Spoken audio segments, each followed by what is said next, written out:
Okay, so at one point you started associating with Artie Nigro. That happened years later, a long Okay, time later, right? okay. So what led up to you meeting Artie? So that's like a decade of me with Bruno. So many things going on in my area.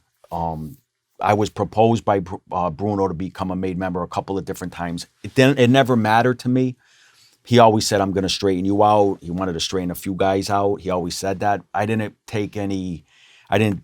Um, I didn't weigh heavy into that. I didn't care about getting straightened out. My whole thing was I was just living a great life, um, making a lot of money. And, he says, "I'm going to straighten you out." Sure. Propose me. Go ahead. Do what you got to do. So that's all leading up until 96. 96, I end up getting, my house gets raided. I get raided for close to 40 pounds of marijuana and some ammunition. So Bruno, now everybody was telling him that I was in the drug business, marijuana business, but now I get arrested for it. And so that's when he shelved me. He, he chased me away from that life, banished me basically from, in our era, we had control of everything, all the strip clubs, restaurants, bars. I mean, they were owned by somebody that was affiliated with us or us, you know, in that area. So when he said banished, I was like not allowed to associate with, which was good for me because I didn't go in my area anyways. I went to Connecticut, Boston, I was in New York, I was all over the place. And so I got shelved there for a couple of years. When the case came up, the case I ended up beating the case. The case ended up getting dismissed in '98. The informant that they had in the case was a rogue informant, and he got caught actually twice after that selling cocaine and with a gun 2 different times. So when it came to my case, he was exposed as a rogue informant, and the case ended up getting dismissed. Bruno was in prison.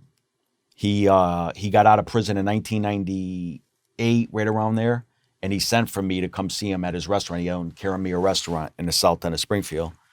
So my friend Louis comes and says, "Bruno wants to see you."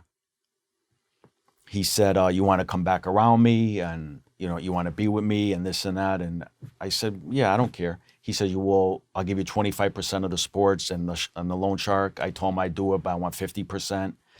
He asked me if I was all done selling the marijuana. I said, "Yup, I'm all done," which I wasn't, but I just told him that. And so that's how I ended up coming back around Bruno around 90, the end of 98, right around there. So that's leading up to, as I started coming around him, Bruno used to send a van full of Christmas tribute. No money, but it was like 50,000 worth of high-end liquors, wines. Like I said, my father was a big wine grape distributor. Bruno used to have guys making wine for him. So he'd load up gallons of wine, send that down. All kinds of specialty Italian meats, send that down.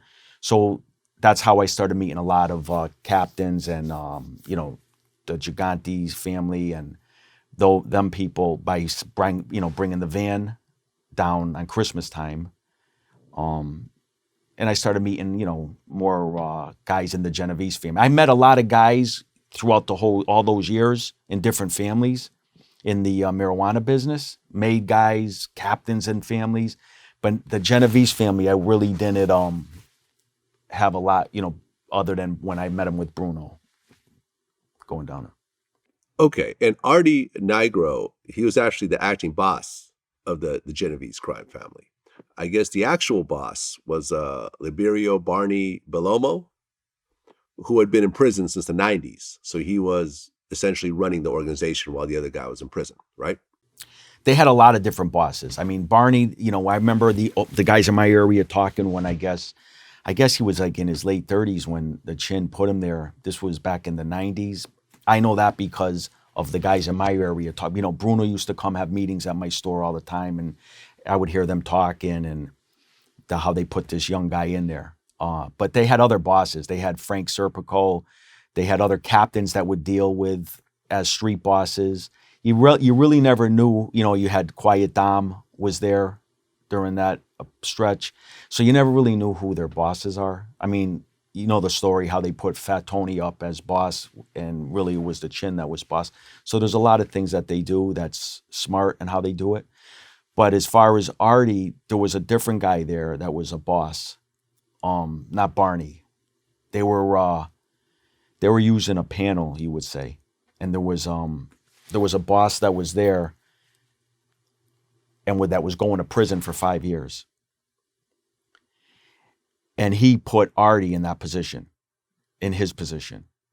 That's how Artie ended up getting the. Artie was a soldier, and even guys in my area never knew that Artie got that position. I knew he did because I had the guy that was around Artie, that was the downfall. He would, I was hearing everything from him and Artie, and captains in their family didn't even know that Artie was. Pat DeLuca was very close with Artie, and I always thought it was going to be Pat was going to get the position because he knew everybody. He was a captain. He was a little bit older. He's been around forever. Very great reputation, and everybody thought that he was going to get that spot. But like I said, the guy that was going to jail for 5 years put Artie there. Now, the other two bosses that were on the panel with them, Mario and Larry, they didn't want Artie as boss. But the other guy pushed and said he wanted him there.